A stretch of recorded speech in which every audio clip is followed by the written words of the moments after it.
আওয়ালাম নুআম্মিরকুম মা ইয়াতাযাক্কারু ফীহি মান তাযাক্কারা।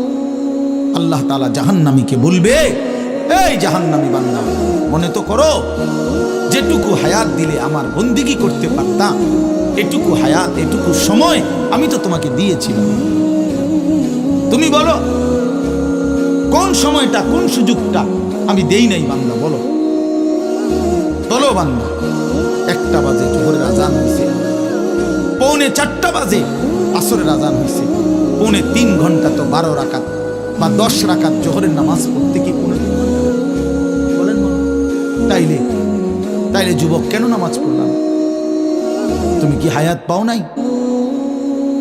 তুমি কি সুযোগ পাও নাই?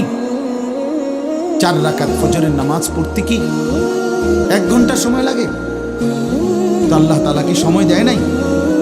আল্লাহ কি হায়াত দিল না? কেন না ফরমানি?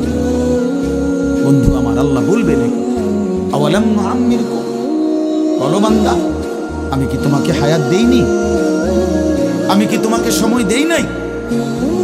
কোরআন শরীফে আছে আল্লাহ বলছেন, কোরআন শরীফে আছে আল্লাহ বলছেন, জাহান্নামী চিৎকার করবে আর বলবে, আল্লাহ একটু সময় দেন, একটু বিরতি দেন, 1টা মিনিট কদ্দুর আমারে জিরাইতে দেন, আমি পারতেছি না মালিক, আগুনে।